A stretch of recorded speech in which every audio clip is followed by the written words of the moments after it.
Croeso and welcome to Cardiff University's Because of You Festival. My name's Professor Colin Reardon, President and Vice-Chancellor of Cardiff University. This week's all about celebrating the impact that you make, donors, Cauldron Caerdydd members, fundraisers and runners, volunteers, ambassadors and mentors. Those of you who donated in memory of your loved ones, and those of you who've pledged to give us a gift in your will. Your support to help us continue excellent learning and world-class research is now more important than ever. I know our students and researchers are incredibly grateful. I hope you enjoy the festival and that what you remember is a resounding thank you for all you helped to achieve.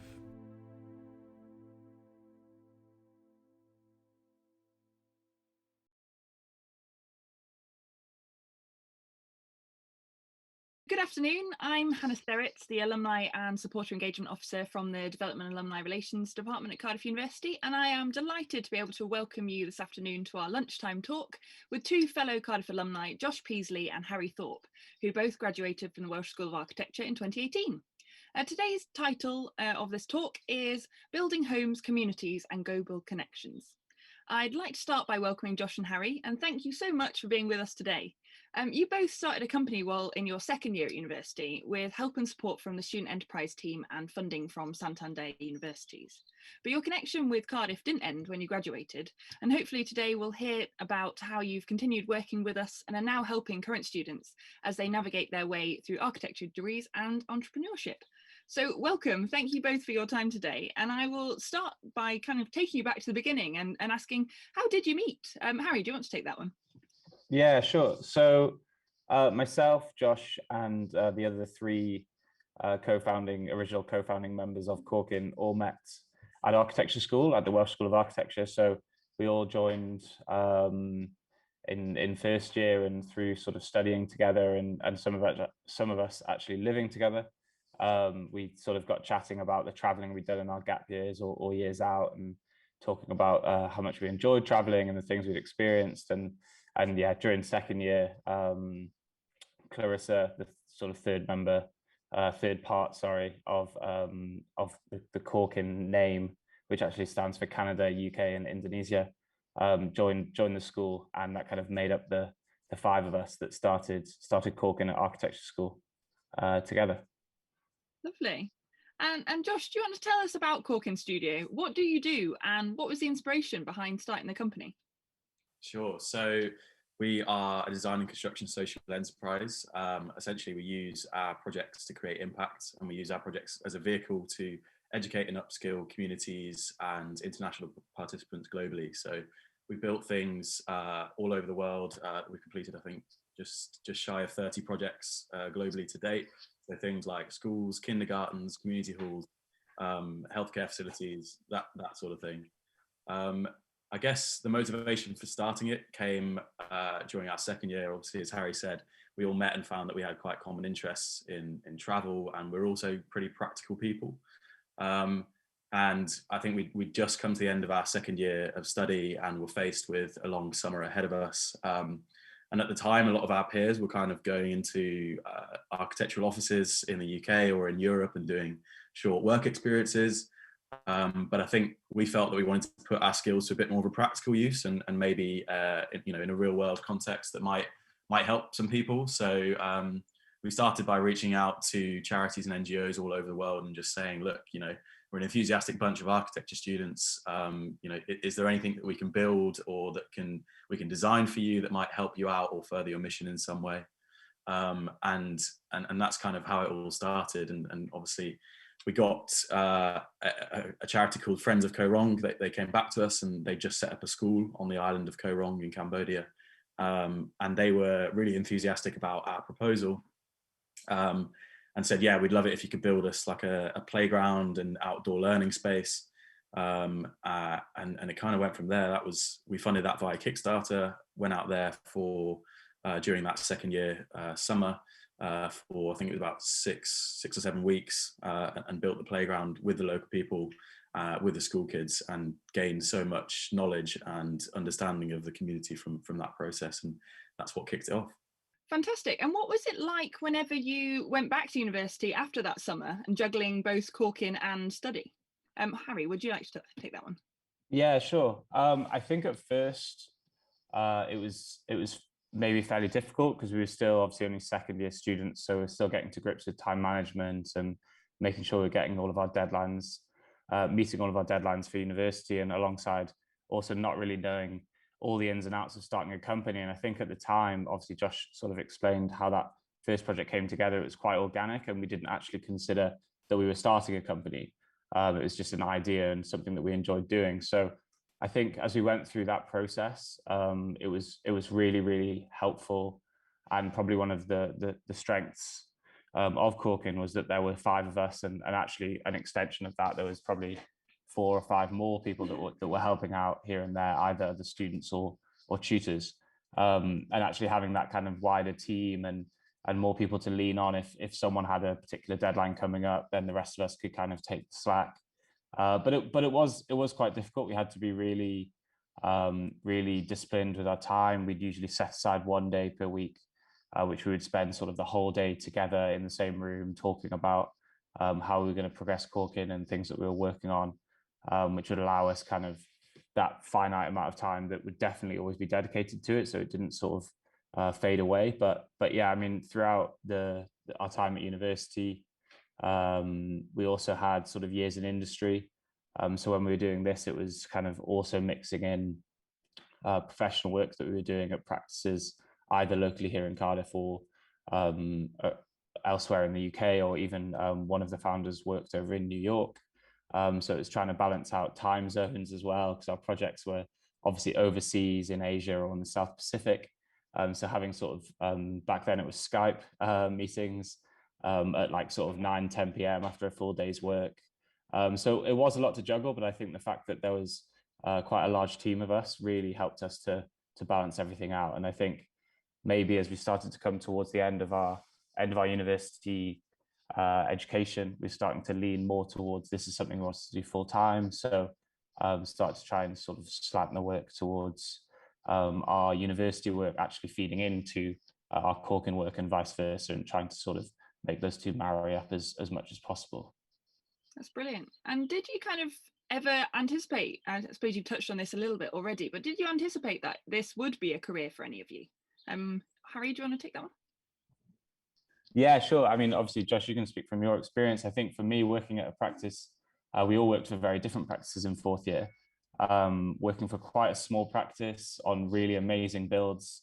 I loved the team that I was working with, and it was a really great experience. But I still felt like there was something missing. I still felt like working for someone just wasn't really for me. And having had that experience of the first sort of at this point 3 or 4 projects that we'd done, I'd really enjoying that practical aspect, as Josh mentioned, of both taking the design and taking it all the way through to the final built completion and building it ourselves and getting hands-on and meeting the end users. That was missing from what I was doing at work, even in an amazing practice. So I think for me, whether we thought it was going to be a long-term career, we kind of just willed it to be, and we just thought this is what we want to do. So that was from my experience anyway. Yeah, I think for me, even after that first project and the kind of end result of that, that build and the whole process and meeting all the people we met along that journey, we really felt we're on something good here. And I think equally the team that we had in founding CAUKIN and starting things up, we all worked really well together and all bounced ideas off each other in a really complementary way. And I think that was just a sign that, we have to keep doing more of this, and maybe hopefully the dream would be that one day we'd be doing it full time. So yeah. Fantastic. Yeah, no, it's great that you living your dreams, lovely message to have for everybody watching today, I'm sure. And what support did you get from the university or other stakeholders as you started or throughout the journey? Josh, do you want to take that one? Sure.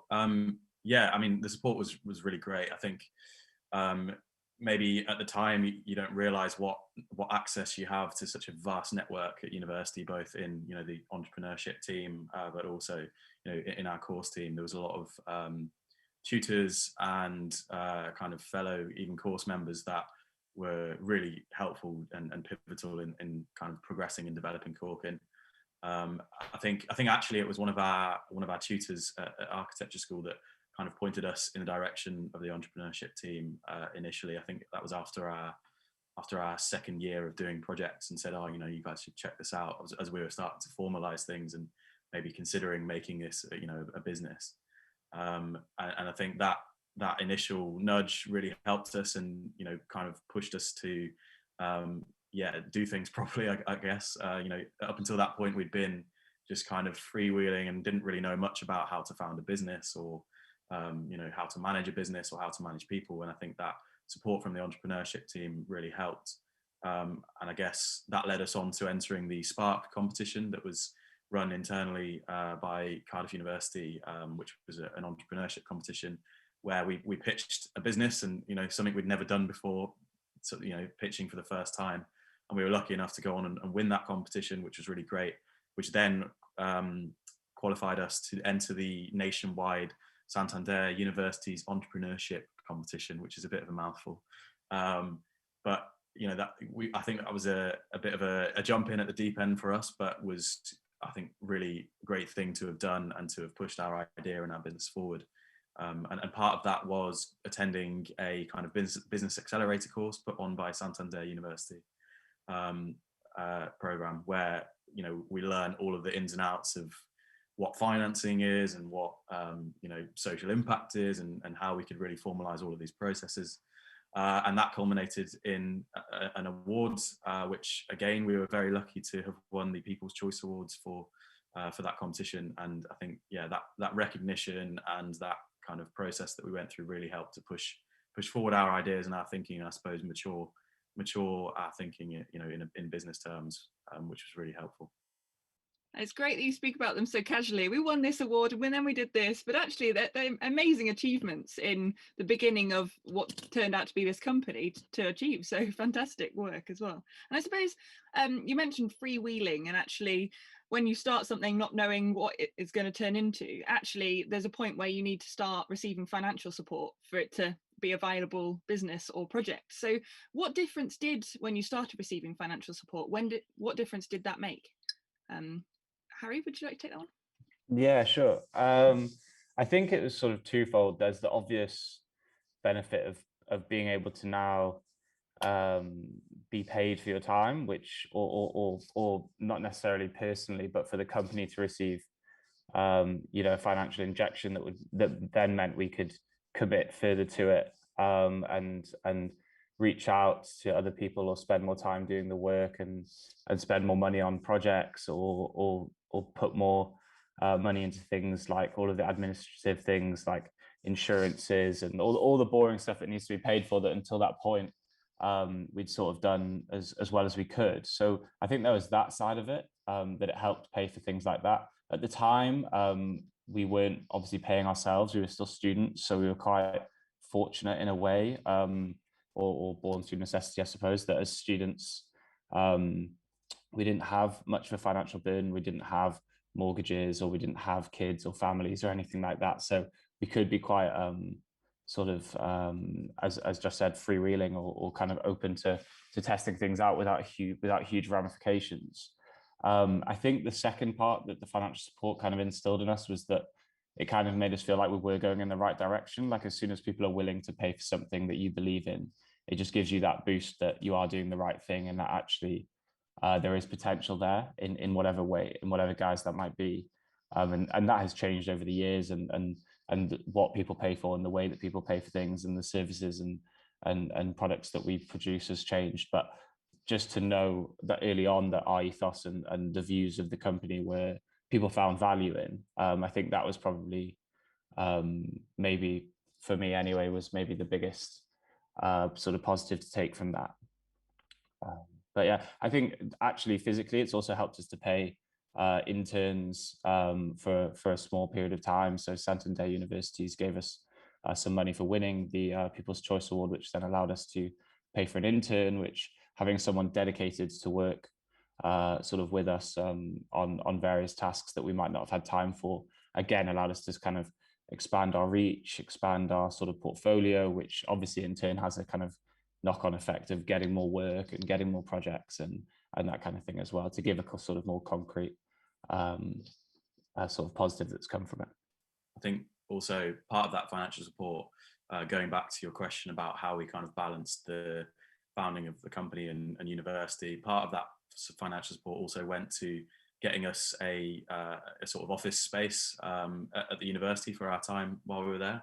And I think having that space to be able to go and separate from the university work we were doing to go and say, right, we're in this space now, we're going to work on CAUKIN for this 1 or 2 days of the week, really helped to separate those two things. And obviously without the financial support, we wouldn't have had that.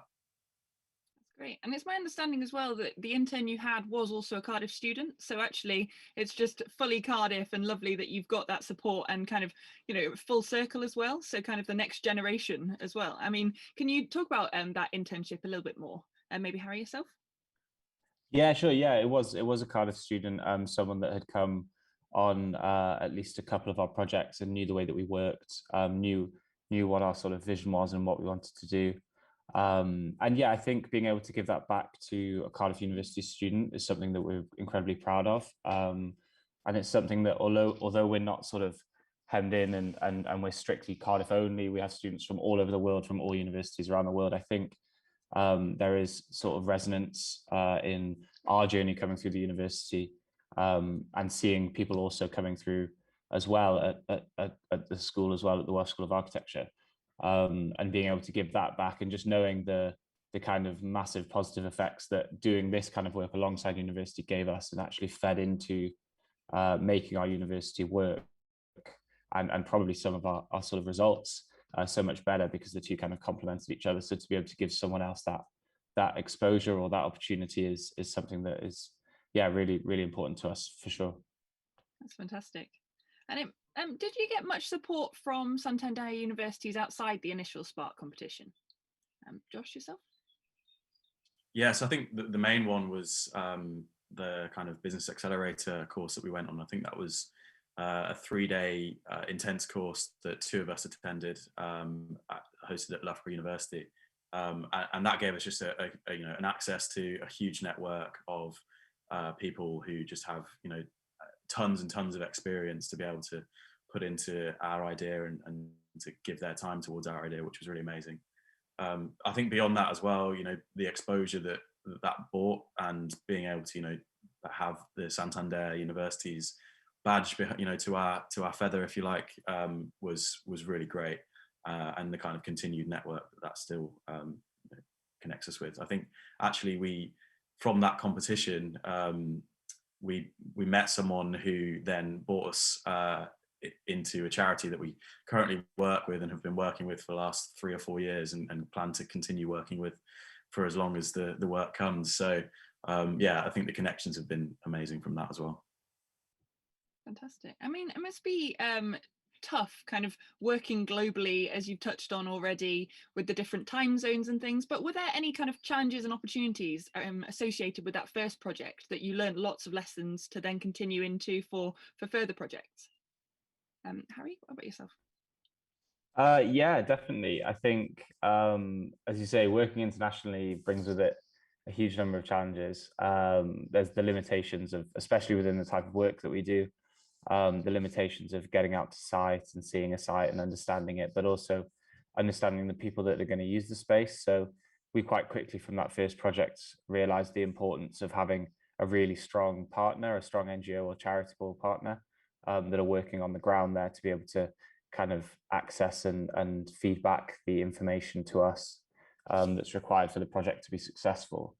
I think opportunities wise, we kind of live in, without getting sort of too cliche or too nostalgic, we kind of live in a generation that is based on technology and this kind of international sort of global world of work, where we could be calling someone at, or even in fact we're this morning calling someone in Fiji about a project, and then talking to you guys in Cardiff, and later on in the afternoon talking to someone over in India. So it's really exciting, and it means that we're not sort of limited by where we are and who we know in the UK or down the road here in Cardiff. We can also just pick up projects all around the world and through technology be able to analyze those sites and meet those people and kind of share common goals.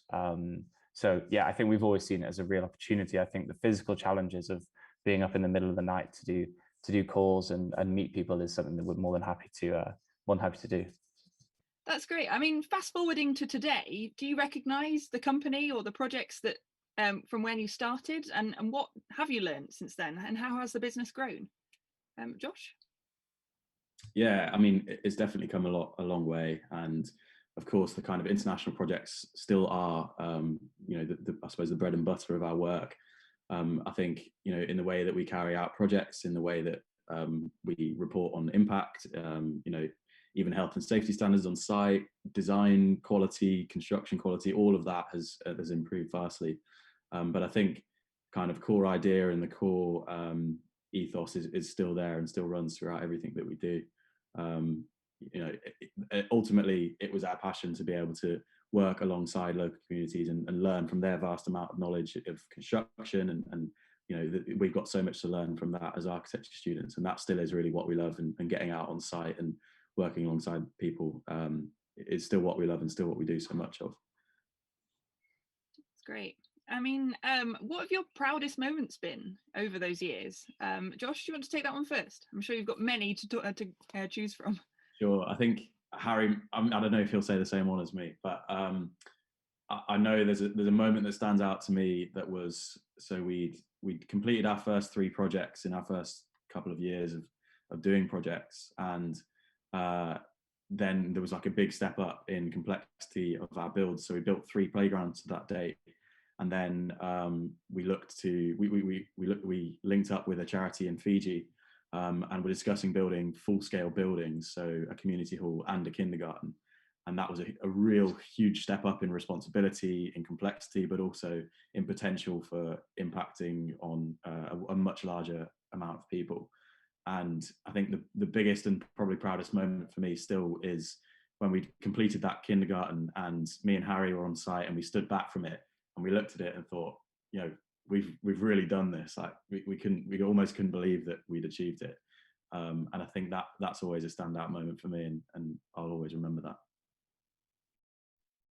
Yeah, definitely. And you're right. I was going to say that one. I was hoping to get in there first.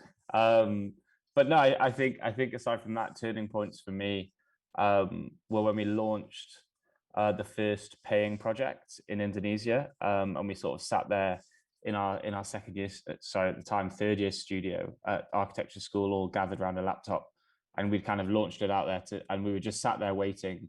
Will anyone pay for this? Will anyone apply? Is this just going to flop? But have we gone too far this time? And just seeing the name sort of slowly start ticking in on the spreadsheet and people applying, and it was just a lovely moment. And kind of going from that, like, oh no, is this gonna work? And yeah, I think it was, as Josh said, after that, definitely completing our first big builds in Fiji was a massive moment.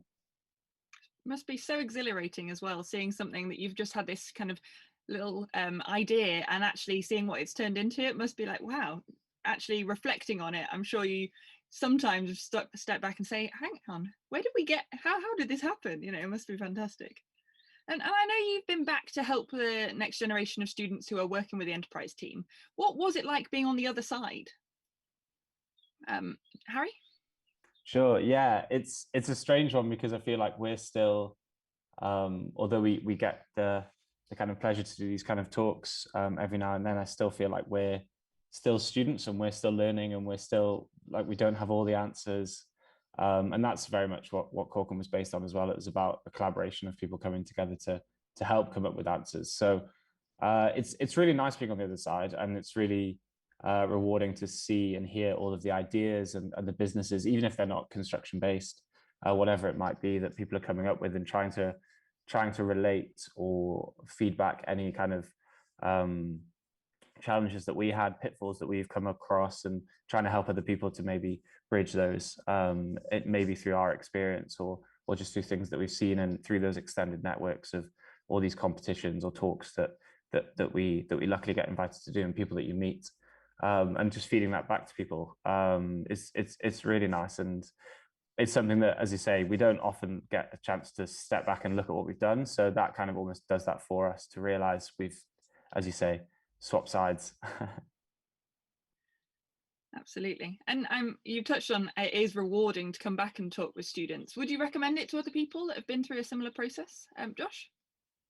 Oh yeah, absolutely. I mean, obviously, I said how we're passionate about design and construction and getting on site and working alongside other people, but I think that equally we all share a passion for that kind of entrepreneurship journey and going from coming up with good ideas and trying to make them a reality, and meeting people and talking to people about those ideas is the best thing you can do to take something forward. So yeah, I think we really encourage people to reach out and talk to their university, or to talk to aspiring students that might have an idea or a business.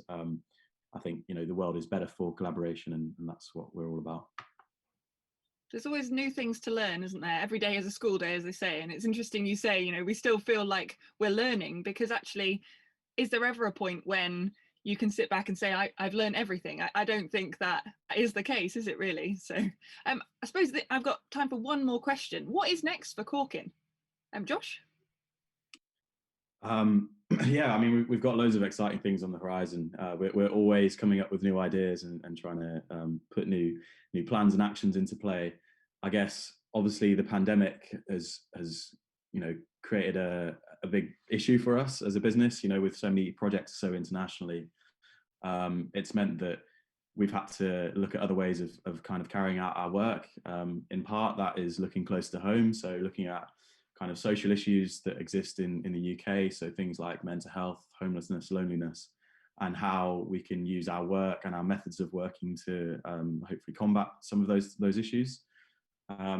Equally, we're actually looking to kind of start developing our own projects, so becoming a kind of designer developer practice, mostly internationally, which has been a really exciting journey. And again, it's a bit of a spin-off business that we're looking at called Change Space, which is all about remote working and getting out to some of the places and communities we've worked in, but using our spaces as also a vehicle to help educate the local people in professional skills and to kind of continue that journey of upskilling and educating people around the world. So yeah, there's plenty in the pipeline. I'm sure Harry has got more to add as well. Yeah, no, just as you say, looking at how kind of our structure and methodology of work could be potentially seen in more developed countries as just a general basis of best practice. We really want to kind of push that ethical practice forward, looking to become a B Corp fairly soon, and just trying to hopefully push forward impactful design and build, whether that's here in the UK or around the world. I think we're looking also for any students who have work that they want to get off the ground, as we did back then, hoping to kind of make their projects a reality. We'd love to partner with people that have work that they want to get going, and sort of support that in any way that we can. It's fantastic. What a lovely closing line as well. And also using kind of the things we've learned during the pandemic as a positive experience, and actually kind of diversifying as well. I'm sure lots of companies have seen the same thing during this time. So it's lovely to hear your insights as well. So thank you. And that is all we have time for today. But I would like to thank Josh and Harry so much for their time and sharing their insights and experience this afternoon with us all.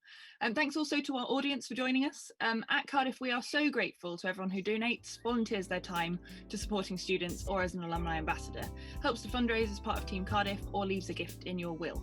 Hopefully you can see the difference that you're making to our work and research across our Cardiff community. Diolch yn fawr. Thank you very much.